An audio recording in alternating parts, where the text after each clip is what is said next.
So lovely Great. to have you join us today from the You're very UK. welcome. So before we get started, look, I just want to let all the audience know that the reason, Andrew and I started these leadership lounge was, Andrew and I both did our psychology degree together back in Australia. So a good 20 years ago now, and we both specialised in organisational psychology. I also did a lot of psychology, human psychology, so a lot of counselling as well. But Andrew and I have done a lot of work together over the years. And what we really realised was so many leaders are put into leadership roles because they're great practitioners, great technicians, great at what they do, but no one has ever shown them how to actually lead people, right? And we termed it accidental leadership because it really is. You've been put into a leadership role accidentally, but people just expect you to know how to lead. And there are so many different competencies that you need as a leader to lead. So Andrew and I, in one of our conversations, said we should do a leadership lounge where we talk about lots of different leadership topics and just share some of our insights and wisdom around leadership so people can actually start to continue to grow and develop. Because I always say to the leaders that I'm working with, if you're not growing yourself, you're not growing others. Now, Andrew is away on summer break at the moment. So I have the lovely Lucy with us today. And Lucy and I wrote a book together many, many years ago now. It was probably 3 years ago, where it was Fit for Purpose Leadership. And Lucy, you're over in the UK. And before we even get started, let me tell you a little bit about Lucy, because I know you do a lot of the similar work to me. You are a leadership and organisational relationship systems coach. You support leaders to create change by aligning their people and their systems together, which is absolutely critical, because we can have these great systems, but without the people, it's useless, right? Because the people get the results. You're also a published author. You are a podcast host. You're a BBC contributor, and you believe in leading community. You're also district commissioner for over 1,400 scouts in your community. Your commitment to supporting leadership growth spans 20 years, and you're now speaking up for women in leadership as they transition from middle life. And that's what we're going to talk about today. But before I tell the audience what the topic is there anything I've missed? Because that's a pretty impressive bio. Well, there's always more that I can add, but we'll leave it at that for now. You'll leave it at that. Well, I wanted to talk with you because we haven't spoken for such a long time, and I wanted to talk about leading through menopause. And one of the things you said, I want to talk about leading through menopause and how to retain talent and wisdom, okay, of experienced women in the workforce. And I was looking at a little bit of research when we touched on this, and it says that 40% of women in the workforce in the world are either in perimenopause or menopause, right? So 40% of the people in the workforce. So tell us a little bit about your experience in this space. It started with my own journey, to be honest, and I was probably about 42, and I started getting these strange little symptoms. And I honestly thought I was going mad or having a heart attack or maybe even early onset dementia, because I was getting all of these different symptoms, and yeah, honestly thought there was something seriously wrong with me. And thankfully, at the same time, our brilliant Davina McCall decided that she was going to share her experience. And so she wrote a book, she did some TV programs, and explained the term perimenopause. And she told a very personal story. And I was like, oh, that's what's going on with me. Because I'd obviously heard of the change or menopause. But of course, I just assumed that was something that hit women in their mid-50s and early 60s. It didn't really, come into my consciousness that actually this process starts for some women in their mid-30s, most women in their 40s. And yeah, it's an 8 to 10 year journey. And of course, there are those other women who have, for medical reasons, whether it's a hysterectomy, cancer treatment, they're thrown into it at a much Early. earlier age and it's overnight. But for the majority of women, you'll start seeing some of these symptoms showing up, yeah, mid-30s, definitely in their 40s. And it really had a huge impact on me.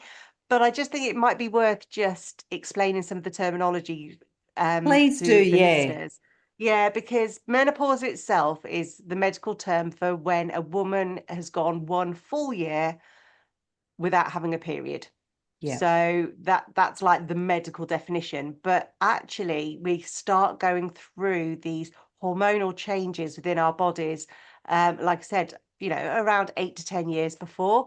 And it's these hormone imbalances. And as the estrogen and the progesterone start reducing, and in women, testosterone too, that you start seeing all of these different physical, cognitive, emotional, psychological different changes within the body, and they're not static. You might be coasting along with one symptom for a couple of weeks or a month, and then suddenly, whoosh, here comes another one. Because of course, women are used to working in cycles, and our hormones are always Yes. all over the place anyway.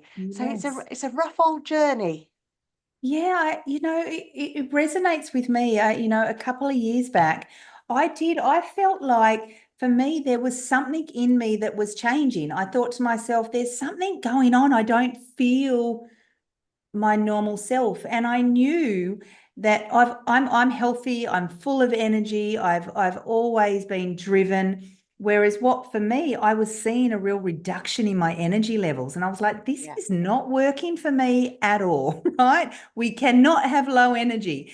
And I remember seeing what we call here in Australia is a functional doctor. Now, he is a GP. Okay, but he's an integrative doctor. So functional integrative is another word for it here in Australia. And they are a GP, but what they do is they actually look at holistic health. So they're not looking to give you a pill. Okay, they're looking at how do we manage what is going on. And he did a whole range of blood tests, which included, urine tests, and also I forget the term of it. I'll think of it in a minute, but it was also looking at your estrogen levels and your progesterone and testosterone. And it actually showed that I had a really drop in that those levels. And that was that reason for that drop in energy.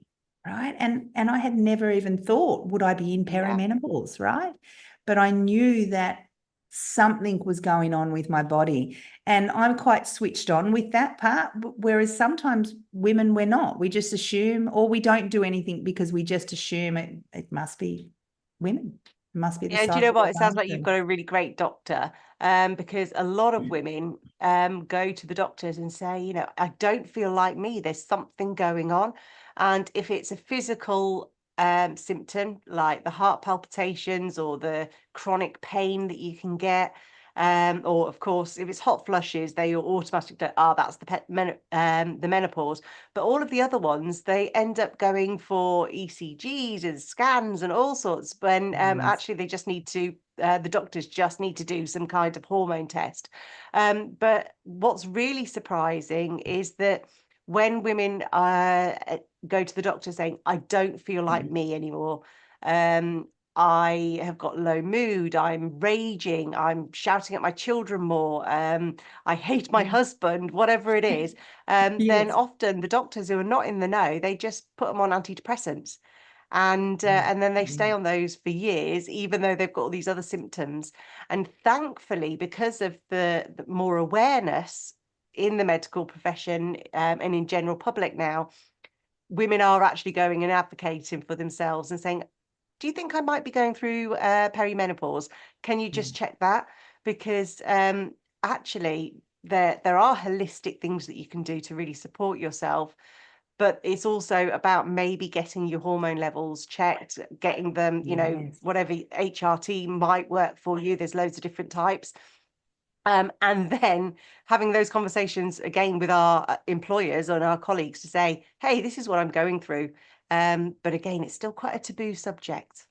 It is. And I think, you made a good point, because there was also, I was having some pain in my body. I was having some pain in my hips, and I was like, this is weird. Why have I got pain? Right. But that is actually one symptom as well. So I think it's important for not only females to know what the symptoms are, but even the people around us, right? So that when we are sharing, we don't feel like ourselves, or we're angrier, or we're shorter, or we're upset, or we're sore, or whatever it might. We're not sleeping, or hot. I mean, hot flushes, people go menopause, but it's not just about hot flushes, is it?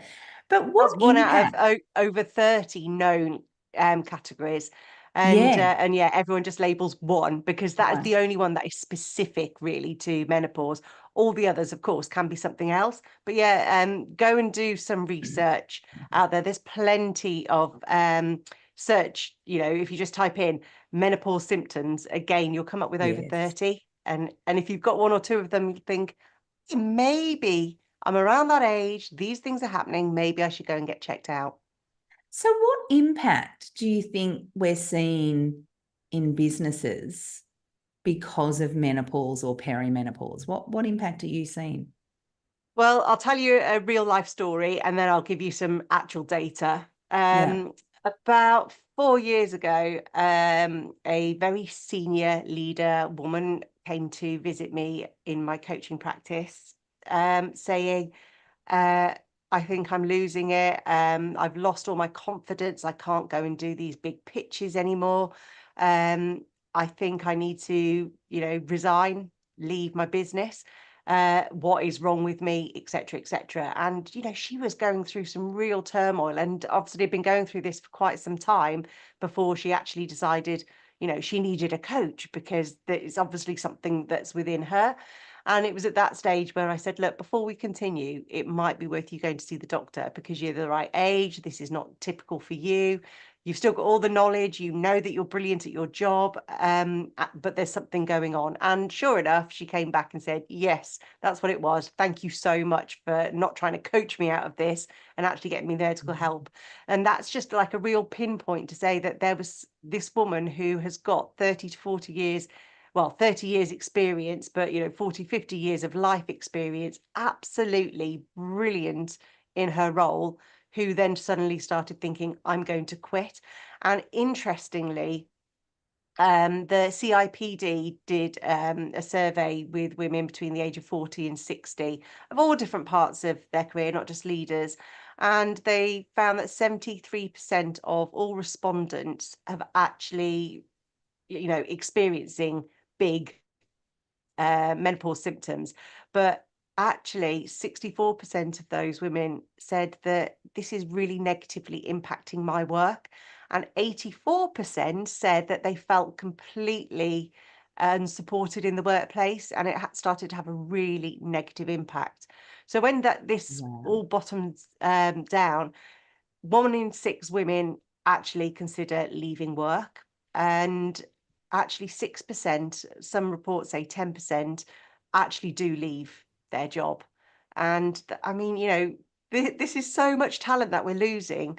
Yeah, And wisdom. also on the other side of menopause, those, women who are postmenopausal, they have so many richer gifts to offer the workplace because they've gone through it.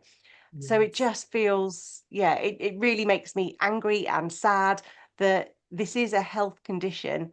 And just with a little bit of support, maybe a menopause policy, you can retain these amazing people who are going to go on to be even more amazing afterwards. I agree. I agree. Because just because they're going through it doesn't mean that they've lost everything that they've got inside of them. I think about it from a couple of angles, because I do a lot of group coaching with executive teams, and I could imagine what would happen if I brought up menopause with a group of males. I think they'd just shrink in their seat. They would like, oh my God, is she really going to talk about this? Right. Whereas I could see it in a senior leadership team, I think it would be easily brought up. So how do we educate? Because that education has to come. It has to come from the top down. So how do we educate businesses, teams, companies around menopause? Well, doing this is a good start, just talking about it. And, for me, I go into, working with my clients in similar situations, and I just kind of normalize it. If I forget a word, or stumble over something, I'm like, oh, I'm having Yes. a perimenopause moment. So I just kind of like Yeah. normalize it, because there's no Yes. shame there. And then we Yeah. just carry on with the conversation. So naming it, talking about it, talking to it about to your female colleagues, normalize it again, because you've got some other colleagues who are in their 20s and 30s who are completely ignorant to this as well. Yeah, in another 10 years, they will be going through it. So again, Yeah. just keep talking about it. But the other thing is that there are plenty of HR professionals out there who are coming up with menopause policies. They're doing workshops. So what I would suggest is, I guess, take it to the HR people first, and then Yeah. start creating it as you would any other kind of health policy within your workplace. Yeah, like a well-being policy, right? Yeah. Like a OH&S policy, like a pregnancy policy. Yes. What else should women know about this stage, and what would be two tips that you could give them that would actually go, right, this would be a step that I could take to educate myself or normalize it, like you were saying? Yeah, so the first one is, if you feel like you're not yourself, and that's the first symptom, is I don't feel like myself, something has changed, then actually go and see your doctor, or go and read up on what some of the symptoms are. So get educated. And then, take the holistic approach equally. Yeah. So that's tip number two. So get yourself healthy, do what you can to sleep better, because that's a lot of the problems.